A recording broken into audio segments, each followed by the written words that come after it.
Good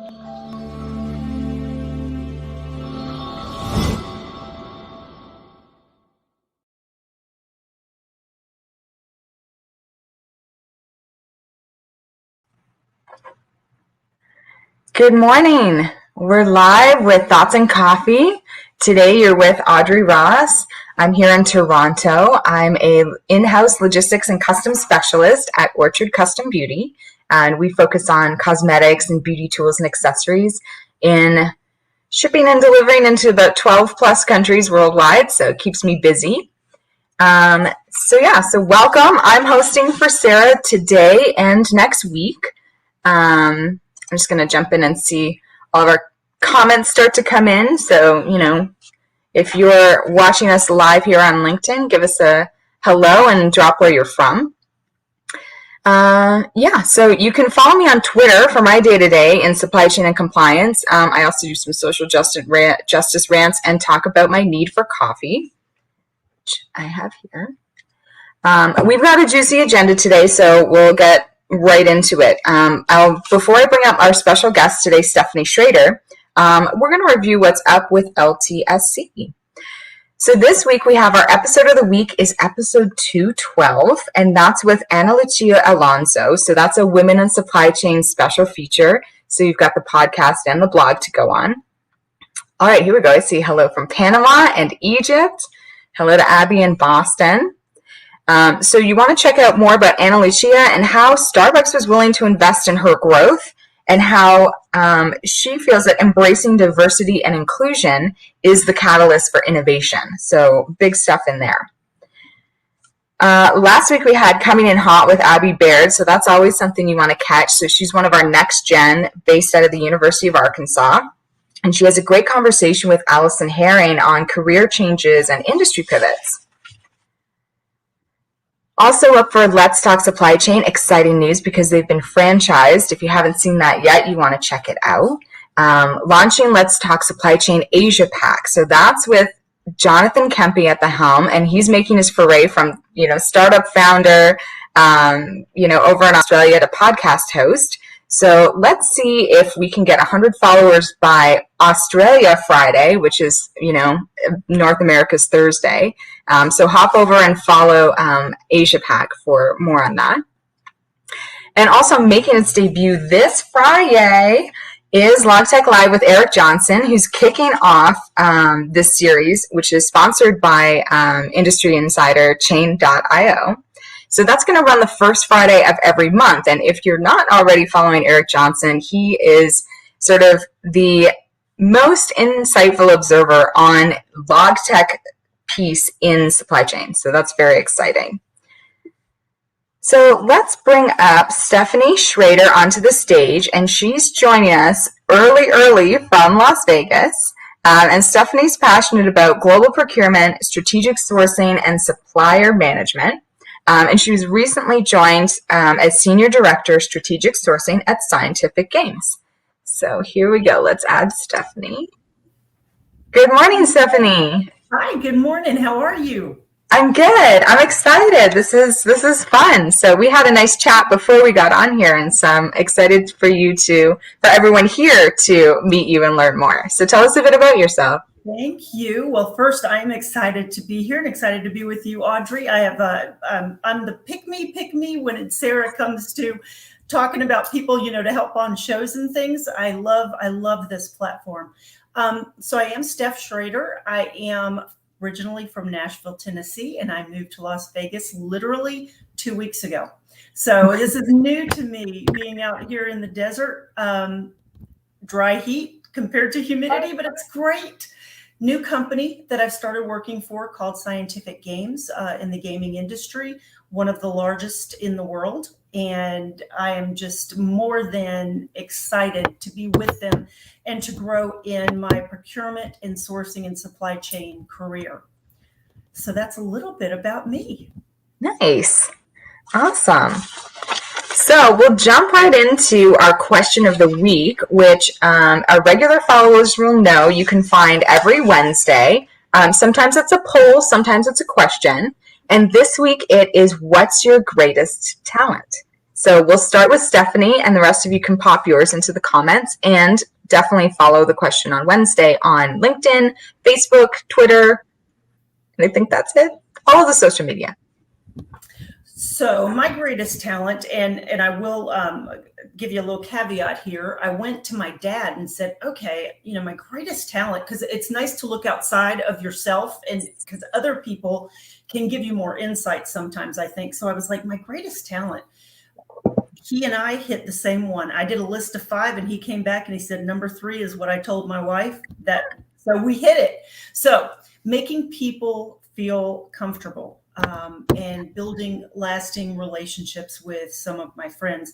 For some reason, I've got if you want to call it the gift of gab, that nervousness that I don't want a room to go just silent. Yes.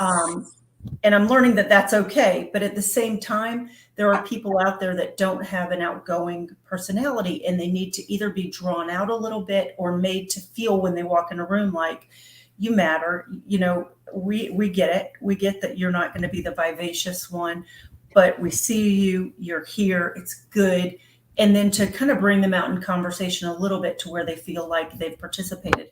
So I've always been able to have that little knack to just make people feel good and feel comfortable. And that's probably what I'd say my greatest talent is.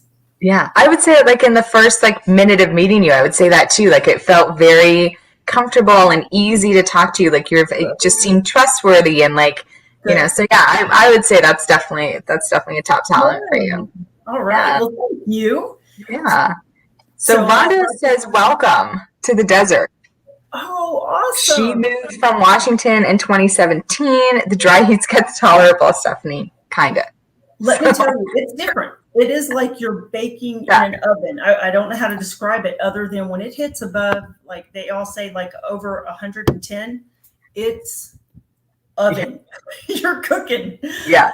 But it's still. And I think you and I, we're used to, I'm in Canada, we have a lot of humidity. So we're used to at least that drip, but the dry, I don't know. It's awesome. I will tell you, it's awesome. The difference is night and day, to where you can walk out in 100 degrees and feel comfortable. It's amazing. So thank you, Rhonda, for that. Yeah. Okay, so I'm going to drop my answer on Wednesday in the chat so you can see it there. But feel free to keep dropping your comments. Next up, we have some exciting news, and it involves Rhonda. So every month, we are announcing a winner, and you can win by being one of our most engaged followers. So on Let's Talk Supply Chain, you're kind of clicking into the post, you're having the chats, you're welcoming new people to our community, because there's always someone joining in and learning more, asking questions about supply chain and sort of logistics and everything that's around that. So I want to play a quick little video. So congratulations to Rhonda. So she's our winner this month, and she's going to win a Let's Talk Supply Chain mug and a copy of this book. And the author sent a little message. So hopefully I'm able to share this with you.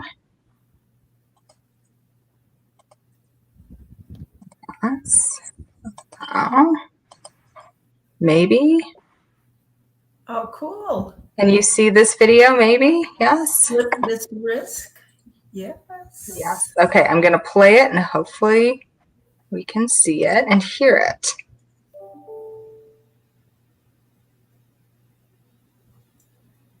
Can see it, can't hear it yet. Okay. Hang on then. How cool. The author did a personal deal here. So I'm not sure if I'll be able to share the sound, though. That's weird. Love okay, it. Well, maybe I'll drop it later in the comments, and then everyone can see it. Yeah, but that's so cool that she got a personal shout out. Yeah.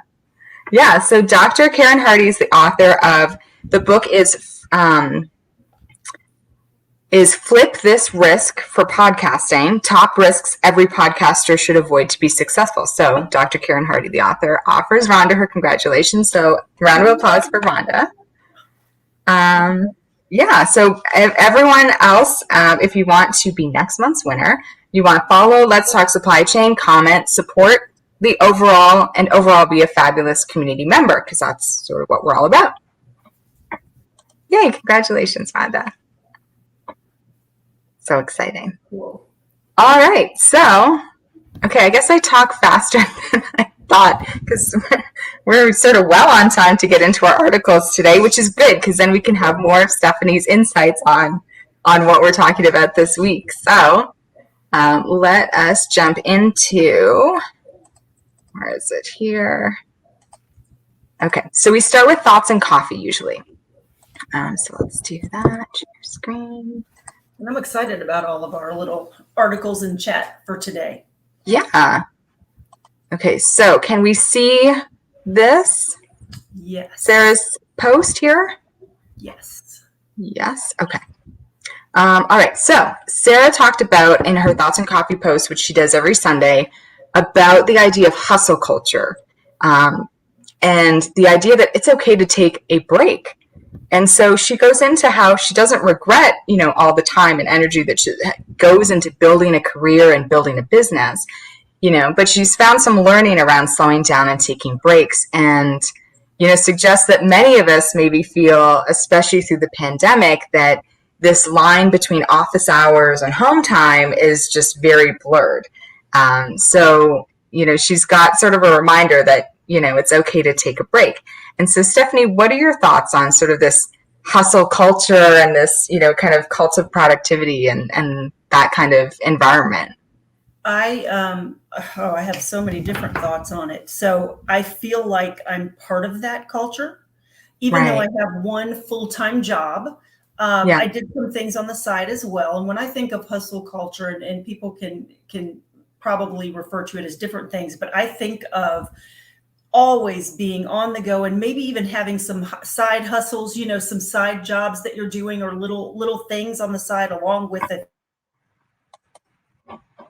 But I'll tell you, burnout is an amazing thing that many of us, especially like myself, I thought I would never encounter. I love what I do. I love supply chain. I love procurement. I did a little real estate on the side. I love real estate. I'll never get tired of any of this. It'll always be there. It'll always be good.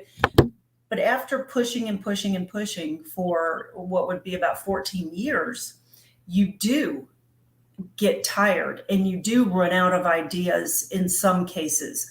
And you do literally get to a point where I personally I'm not afraid to share it and just say, where this isn't fun anymore. And I don't want to get out of bed and just do this. I'm in that rut based on that constant hustle and pushing and producing.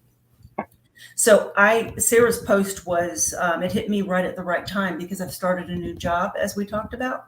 Yeah. And in this new job, you weigh this fine line between, I want to prove myself.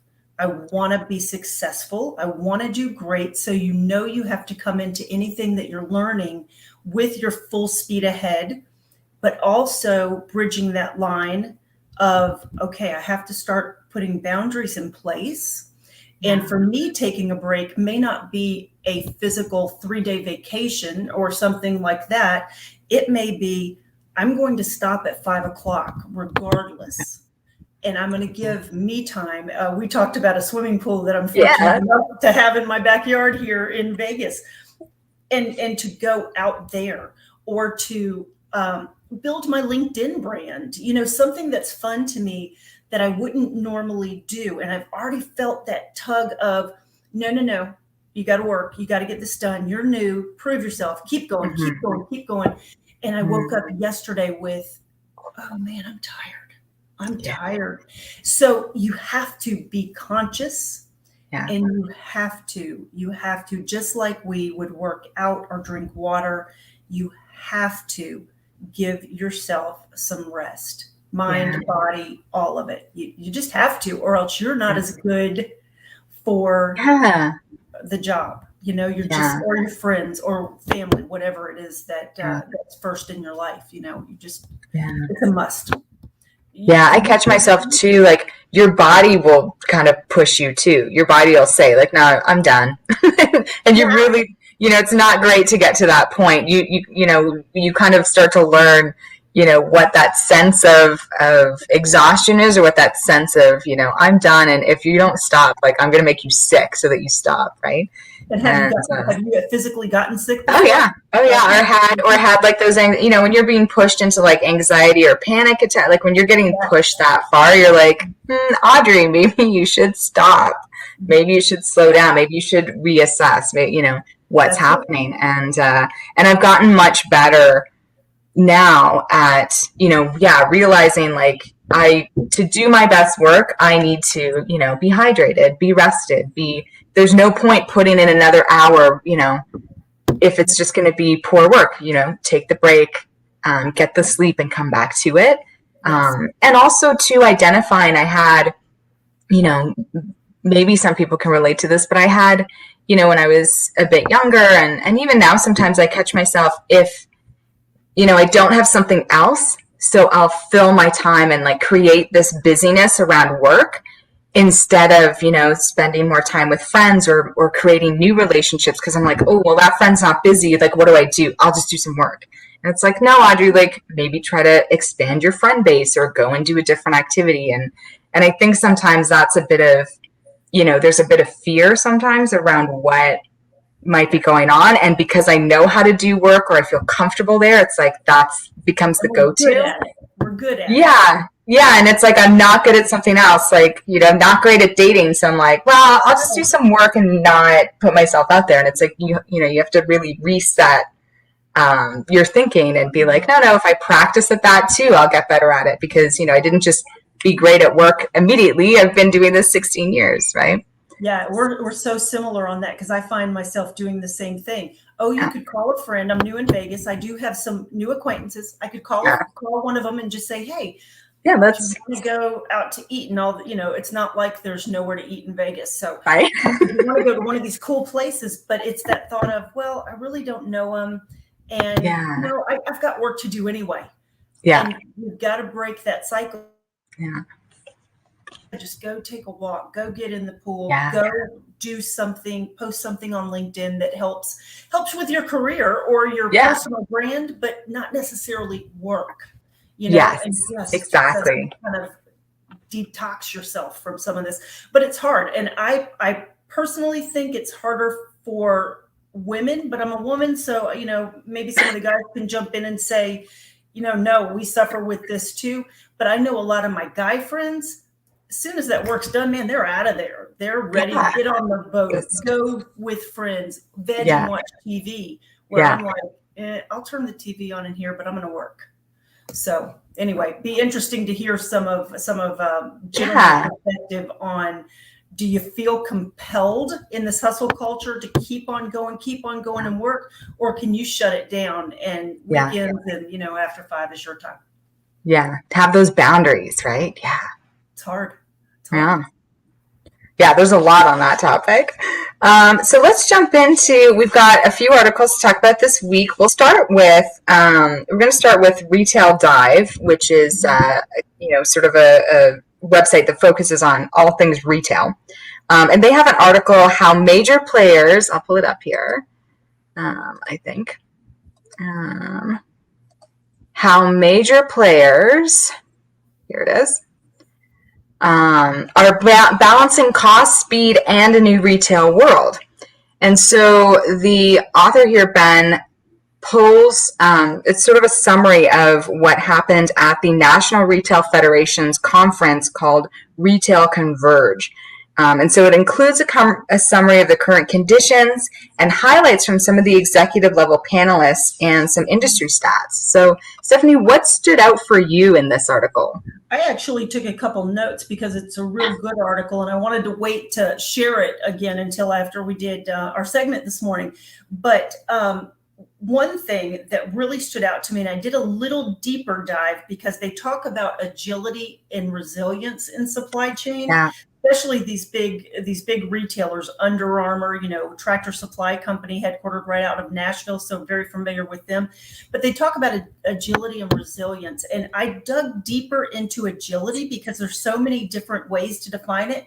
My favorite, and I think it was the supply chain, Colin at Supply Chain, that said agility is the ability to build options into supply chain to use to serve customers. I loved building options into supply chain and that form of change, pivot, adjust. And that's what we've all had to do. So that was one of the things that stood out.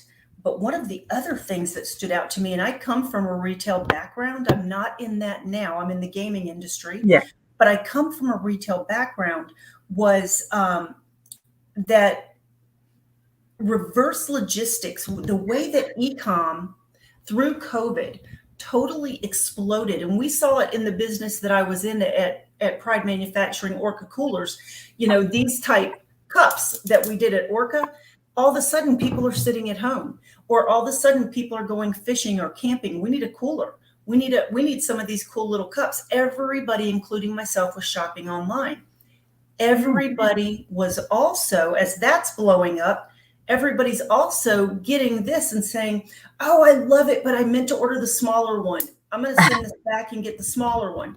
So the return of product was something that I think most of us in supply chain never thought we would see happen so fast. So that reverse logistics, we're shipping out a ton. We can't keep enough in stock, but holy cow, we're getting back a lot. Yes, it is coming back. And how is our system going to handle this? Because now I've got all this inventory sitting over here on the side. Is it sellable? Is it not sellable? Well, sure, it's sellable. This was brand new when I sent it back in the box, and just decided, when I saw it, I wanted the little one. I wanted the wine dumpler. So anyway, it's sellable. Yeah. How am I going to transfer this from return? Is it sellable? Is it not? Back into, I can get it right out the door today because we don't have enough inventory. We need it. And get it out the door. So they talk about that a little bit. And I think that's one of the biggest areas that we saw. Where we didn't expect it. And they gave us numbers too. So in the 2020 year, $420 billion worth of merchandise was returned, which is in a percentage is 10.6% of all retail sales, which is just like that is mind blowing. It's just the numbers. Everything. And billion, not million. Not millions, billions. Yeah, and I love that like these executives did get into, Brendan Fries at American Eagle is like they worked on speeding up the turnaround, right? Like you said, is it usable? Is it broken? Is it out? Or can I get it back into the store? And also figuring out why the customers are returning it. If it's something like that, that's really hard to gauge when you're pushing the product. If people don't understand what the sizing is, maybe you needed better pictures or a better example. But the cost of returns is crazy. And I know a lot of us are looking to the future and thinking about sustainable or circular supply chains. And there is such an opportunity in reverse logistics because every company is going through it because, it's the customer service value add to accept returns, but then they have no way to process them. And so there's, a lot of these companies listed tech platforms that they were using with, to help them support. But if you're thinking about getting into a new business opportunity, this might be it. I've heard Amazon is just destroying stuff. They just toss stuff. They don't even sort it. Like, no, it's just somebody returned it, it's garbage. And you're like, and I won't say exactly, I won't name anything, but in some of the areas that I've been in before, we did the same thing. Okay, it has a scratch on it. So get rid of it. One of the companies that I was with, they were good to also say, though, we're going to put this in what we're going to call a blemish section. And tornado comes through Nashville, and they bring them out to the people and hand them out on the back of the truck. Nice. There's different things that you can do with some of this stuff. But really, overall, it's coming in so fast and furious that if it's under a certain dollar range, it isn't worth my time to unbox it, put it in a new box, get it out the door kind of thing. So I think it's crazy. Anyway, huge opportunity for business, opportunity for business on how to handle returns, how to get them processed very quickly. And this, Audrey, this is here to stay. It's not like COVID slows down and we go back to normal. I will never be online shopping, and not only Amazon, but now because Amazon is not the cheapest anymore. They're not. It depends on the product. Yeah. But now I'm Googling, Walmart, Sam's.com, doing all of this. So yeah. Totally here to stay. So we got to get a good grip on it. Here's Kadar is saying returns are increasing as the replacement for changing rooms. Right? The mirrors that help you size you up and show you how the clothes fit may help reducing these retail returns. Yeah. I mean, I know there's an eyewear company that does like a 3D scan of your face so that it's your face and you can try on the glasses like sort of a VR or like a virtual. But that stuff is like, I thought, Sarah and I talked about this. We thought it would come in hot, like the 3D printing and the VR, and it's still very like not happening. So I don't know. I guarantee you somebody's going to come up with something like that, though, that physically kind of takes a 5'9", 165-pound body size, and you can see that dress on you and be like, yeah, that's the one I want. Or no, it shows too much of my knees, or whatever. Or for a guy, same thing. The suit looks, it looks a little like lanky on me, whatever. So guarantee somebody's going to come up with it, and there will be a way to cut down on the returns. But for now, out of control. Yeah. All right. Well, we've got a couple minutes left because time flies. It just goes so fast. So we've got two little articles from the Hustle. So we'll kind of do a little snapshot. So our first article is air travel is back, but who's flying? Let me see if I can share it here. Air travel is back, but who's flying? Hopefully I will be at the end of the month. Hopefully we'll all be flying soon. But there's a pilot shortage. So what do you think, this article kind of goes into why, there's a lot of pilots quit, reduce travel. But there is the concept now of a pilotless flight. That's some new technology that's on the horizon. What do you think about that? Would you fly?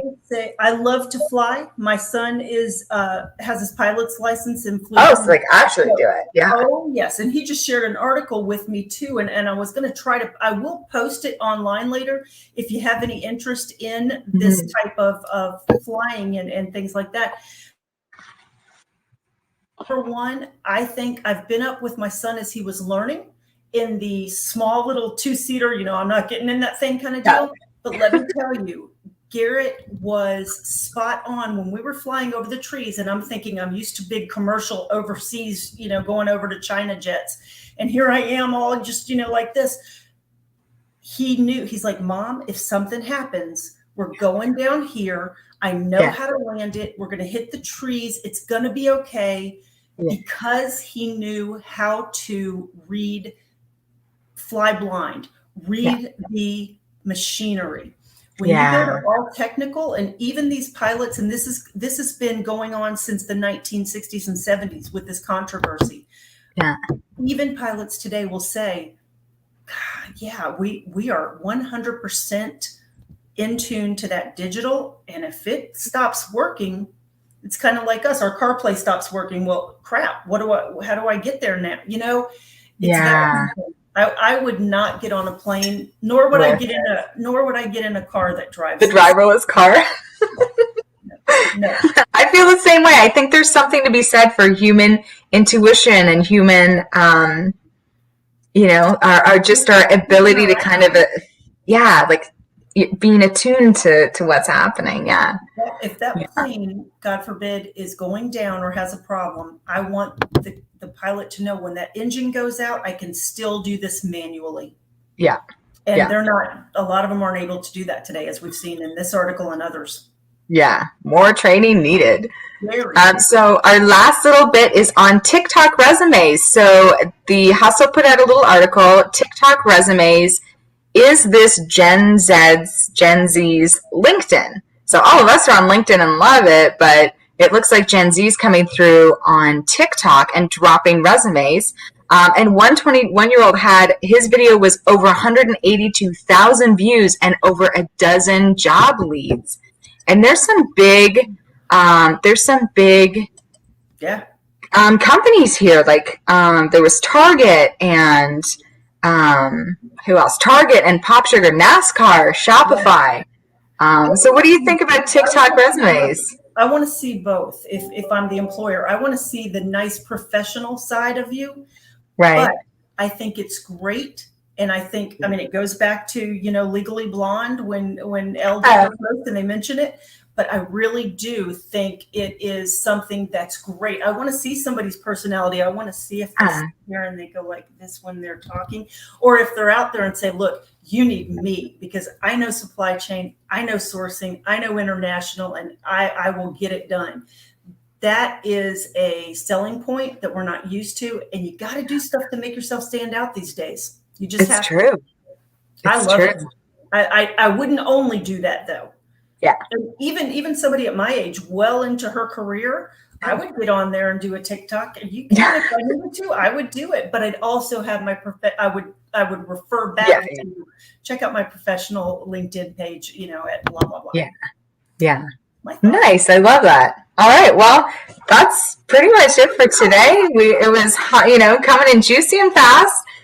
So watch for everybody's comments. We can always go back and see them on the live streams on Let's Talk Supply Chain, both their page and Sarah's.